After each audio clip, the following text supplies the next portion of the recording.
जो पूरी बॉडी है महाराष्ट्र में आज भी काम कर रही है।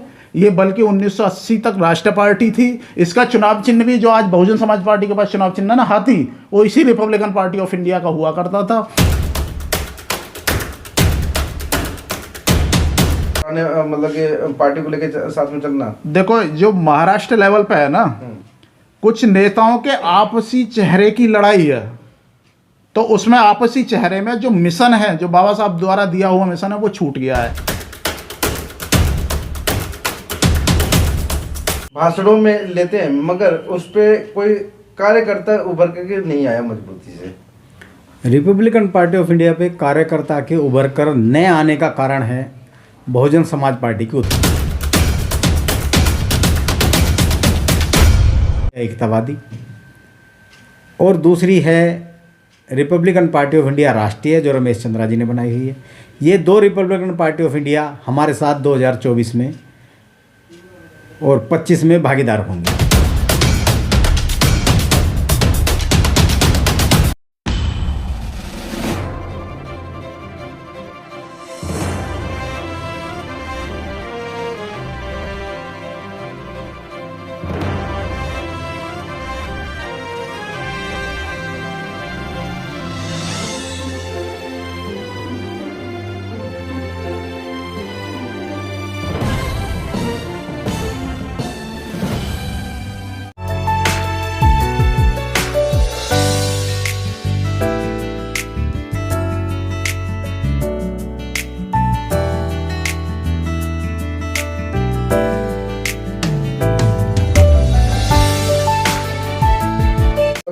मैं कैमरे के माध्यम से मैं दिखा देना चाहता हूं कि रिपब्लिकन पार्टी ऑफ इंडिया के ऑफिस पे आया हूं और हमारे साथ में है जो राजेंद्र कुमार जी, जो प्रचारक संगठन करता है, और एडवोकेट मनोज गौतम, जो दिल्ली प्रदेश अध्यक्ष हैं रिपब्लिकन पार्टी ऑफ इंडिया के। और आज हम इनसे गहन विचार करने वाले हैं, जो कि कितने लोग, जो हम बहुजन की बात करें कि जो देश में जो रिपब्लिकन पार्टी के कई फाड़ हो चुके हैं, यानी कई चेहरे हो चुके हैं, कई राष्ट्रीय अध्यक्ष हो चुके हैं, उस कारण को लेकर के हम बात करेंगे कि ऐसा क्यों हुआ। और जब बाबा साहब का जो मेन पार्टी अगर यही है, तो असली पार्टी किसके पास है, किस पदाधिकारी के पास है, उसका राष्ट्रीय अध्यक्ष कौन है। आपका स्वागत है तमाम बहुजन मीडिया में। जी संतोष जी, बहुत बहुत धन्यवाद। आपने जैसा सवाल किया कि रिपब्लिकन पार्टी ऑफ इंडिया के बहुत सारे फाड़ हो चुके हैं, ये बिल्कुल सत्य है। रिपब्लिकन पार्टी ऑफ इंडिया बाबा साहब डॉक्टर भीमराव अम्बेडकर द्वारा स्थापित की गई थी अक्टूबर 1956 के लिए। जब स्थापित कर दिया अक्टूबर 1956 में, तो बाबा साहब इस दुनिया को छोड़ के चले गए। उनके अनुयायी ने इस पार्टी को आगे बढ़ाया। तो 1957 का चुनाव, 57 के बाद में 62 का चुनाव, 62 के बाद में 67 का चुनाव, तो इस पार्टी ने बहुत बेहतरीन परफॉर्मेंस किया, जिसमें एमपी कई राज्यों में बहुत मतलब एमएलए बने, जैसे पंजाब में 14-15 एमएलए हुए, उत्तर प्रदेश में, बिहार में, महाराष्ट्र में बहुत अच्छी परफॉर्मेंस रही। लेकिन क्या हुआ कि जो नेता हैं, नेताओं के आपसी लालच के कारण आगे चल के पार्टी धीरे धीरे बिखराव की ओर चलना शुरू हो गई। जैसे रिपब्लिकन पार्टी ऑफ इंडिया आगे चल के एक टुकड़ा बना Republican Party of India Athawale, फिर बना Republican Party of India Khobragade, Republican Party of India social, Republican Party of India एकतावादी, Republican Party of India Karnataka, Republican Party of India Ambedkar, और लास्ट में, सबसे लास्ट में, जो सबसे पहले मैंने बोला वो सबसे लास्ट में 2019 में Republican Party of India Athawale registered हुई है। जो आज आप मंत्री देख रहे हैं ना, वो अपनी स्वयं की निजी पार्टी का मंत्री है, Republican Party of India Athawale का। ठीक, तो ऐसे करके रिपब्लिकन पार्टी ऑफ इंडिया के जो टुकड़े हैं, उनमें सब में किसी में ए लगा हुआ है अठावले, किसी में के लगा हुआ कर्नाटक, किसी में एस लगा हुआ सोशल, किसी में के लगा हुआ खोब्रागड़े। ऐसे करके जितनी पार्टियां और हैं, वो सारे के सारे अपने व्यक्तिगत संगठन हैं, जिन्होंने निजी स्वार्थों को आगे रखते हुए पार्टी को रजिस्टर कराया है। ठीक, लेकिन जो हमारे पास आप ऊपर उसमें देख रहे हैं कि रिपब्लिकन पार्टी ऑफ इंडिया, ठीक, हमारी जो रिपब्लिकन पार्टी ऑफ इंडिया, मतलब बाबा साहब की जो रिपब्लिकन पार्टी ऑफ इंडिया बाबा साहब द्वारा गठित, ये केवल रिपब्लिकन पार्टी ऑफ इंडिया, इसके लास्ट में ना ABCDE कुछ नहीं लगा हुआ। ठीक, तो ये 1956 की गठित रिपब्लिकन पार्टी ऑफ इंडिया है, और ये रिपब्लिकन पार्टी ऑफ इंडिया का जो पूरी बॉडी है महाराष्ट्र में आज भी काम कर रही है। ये बल्कि 1980 तक राष्ट्र पार्टी थी। इसका चुनाव चिन्ह भी जो आज बहुजन समाज पार्टी के पास चुनाव चिन्ह है ना हाथी, वो इसी रिपब्लिकन पार्टी ऑफ इंडिया का हुआ करता था। तो राष्ट्र पार्टी से रिपब्लिकन पार्टी ऑफ इंडिया जैसे ही क्षेत्रीय पार्टी हुई, क्षेत्रीय पार्टी होने के साथ साथ बीएसपी उस समय बढ़ रही थी। तो इलेक्शन कमीशन ने ये चुनाव चिन्ह elephant Republican Party of India से लेकर बीएसपी ने अप्लाई किया, उनको दे दिया। ठीक, तो ये है। दूसरा, रिपब्लिकन पार्टी ऑफ इंडिया का पूरा स्ट्रक्चर महाराष्ट्र में काम कर रहा है आज भी, महाराष्ट्र है। और दूसरा, वर्तमान स्थिति को, देश की वर्तमान बिखराव वाली स्थिति को देखते हुए तब हमने यह निर्णय लिया कि बाबा साहब द्वारा स्थापित जो संगठन थे उनको पुनर्जीवित कर लिया जाए, तो बेहतर होगा कि हम एक दिशा पकड़ लेंगे। ठीक, रिपब्लिकन पार्टी ऑफ इंडिया के जो राष्ट्रीय अध्यक्ष हैं कर्नाटक के रहने वाले हैं एन राजेंद्रन, और रिपब्लिकन पार्टी ऑफ इंडिया के जो महासचिव हैं वो हैं आर.एस. गवई के बेटे राजेंद्र गवई, जो कि महाराष्ट्र अमरावती से हैं। ठीक, और उनसे ही वो पूरी पार्टी ने डिसाइड करने के बाद, जब हमारी कार्यशैली देखी तो उन्होंने डिसाइड करने के बाद, जब रिपब्लिकन पार्टी ऑफ इंडिया जो बाबा साहब द्वारा स्थापित है उसका प्रभार 16 जून 2023 को हमारे पास आया है, और इसी के तहत हम पूरी दिल्ली में बहुत अच्छे से काम कर रहे हैं। एक सवाल यहाँ पे निकल के आता है, क्या लगता है कि जिस प्रकार से ये रिपब्लिकन पार्टी के जो पहले चेहरे भी रह चुके हैं, प्रकाश राव अंबेडकर जी, उन्होंने भी एक अलग पार्टी बना ली है जी, तो आपको कहाँ से ये मन में आया कि ये जो बाबा साहब की जो पार्टी है पुनर्स्थापित हो सकती है, जबकि उसके बाद में बहुत सारी पार्टियां आई हैं बहुजनों में ही, जो कि जैसे कि बीएसपी है और अठावले, उनके साथ में भी आप हाथ मिला सकते थे। जरूरी था कि मतलब कि आप वो पुराने मतलब कि पार्टी को लेके साथ में चलना? देखो, जो महाराष्ट्र लेवल पे है ना, कुछ नेताओं के आपसी चेहरे की लड़ाई है, तो उसमें आपसी चेहरे में जो मिशन है, जो बाबा साहब द्वारा दिया हुआ मिशन है, वो छूट गया है। उसी के कारण असली रिपब्लिकन पार्टी ऑफ इंडिया को छोड़कर जो बाबा साहब के पोते हैं प्रकाश राव अंबेडकर, उन्होंने अपना नया संगठन बना लिया। दूसरी बात यह है कि नया संगठन व्यक्ति के चेहरे के साथ बनता है और चेहरे के साथ समाप्त हो जाता है।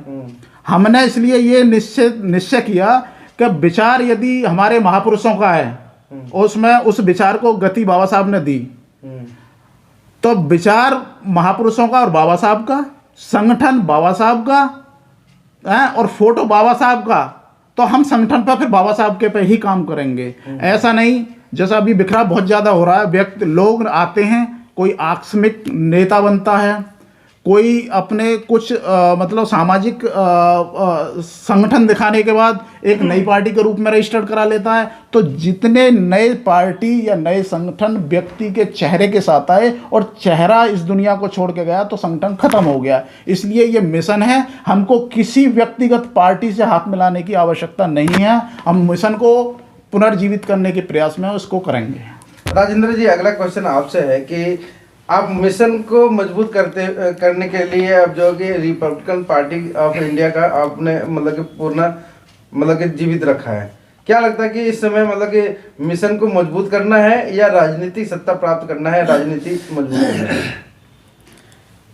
मैं पहले तो संदेश देना चाहूँगा सभी साथियों को नए वर्ष की शुभकामनाएं। इस संबंध में मेरा कहना ये है कि जो राजनीति है वो एक ही दिन में तो खड़ी नहीं हो जाती, लेकिन यदि संगठन खड़ा हो जाता है तो राजनीति लंबे समय तक के लिए खड़ी हो जाती है। इसी विषय को देखते हुए हमने देखा कि जब हम बाबा साहब की बात करते हैं, बाबा साहब के विचार लोगों तक पहुंचाते हैं, कारवां भी बाबा साहब का लोगों तक ले जाना है, तो हमने रिपब्लिकन पार्टी ऑफ इंडिया को ही पुनर्जीवित करने का उद्देश्य लिया है। क्या वो कारण है जो कि रिपब्लिकन पार्टी को ही मेन फ्रंट पे होना चाहिए था, मगर उसके अवज में बहुत सारी पार्टियां बहुजनों के बीच में आ चुकी हैं, और जैसे कि बीएसपी एक ऐसी पार्टी हो चुकी है जो कि नॉर्थ इंडिया में उत्तर प्रदेश की बात करें या मध्य मतलब जितने भी प्रदेश हैं उसमें मजबूती है, मगर रिपब्लिकन पार्टी का नाम तो सिर्फ भाषणों में लेते हैं, मगर उस पर कोई कार्यकर्ता उभर करके नहीं आया मजबूती से। रिपब्लिकन पार्टी ऑफ इंडिया पे कार्यकर्ता के उभर कर न आने का कारण है बहुजन समाज पार्टी की उत्पत्ति, जिसको रिपब्लिकन पार्टी ऑफ इंडिया की बनी बनाई जमीन नॉर्थ इंडिया में प्राप्त हुई।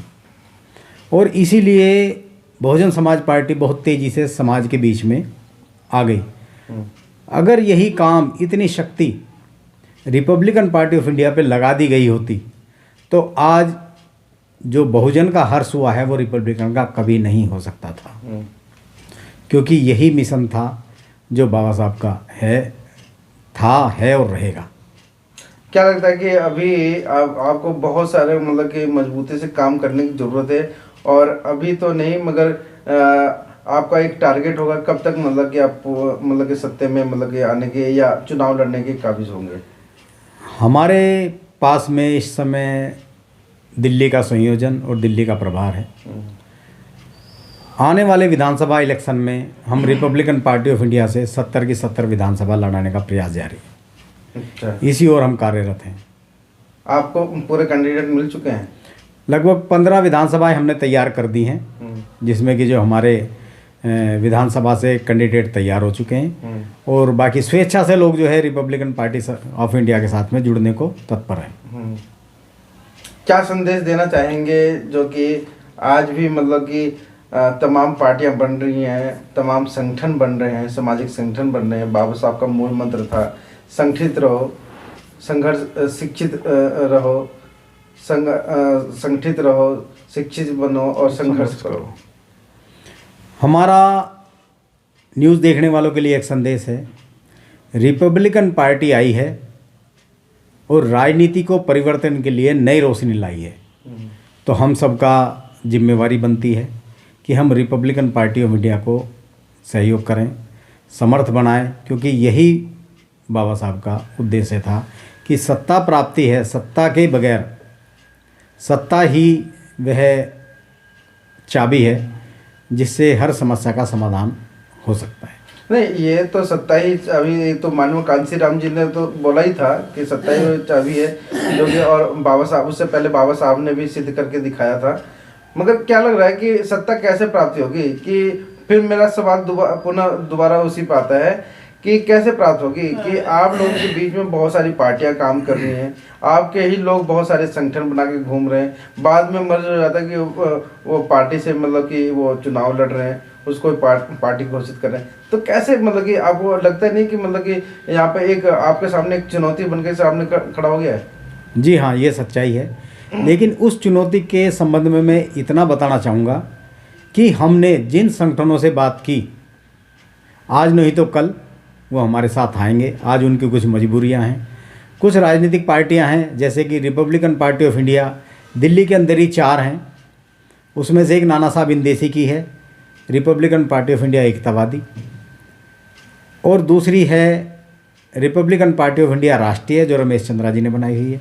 ये 2 रिपब्लिकन पार्टी ऑफ इंडिया हमारे साथ 2024 में और 25 में भागीदार होंगी 70 विधानसभाओं। चलिए, आप क्या मतलब जो नई पीढ़ी है, जो युवाओं की, उसको क्या संदेश देना चाहेंगे, खासकर जो इधर उधर भटके हुए हैं?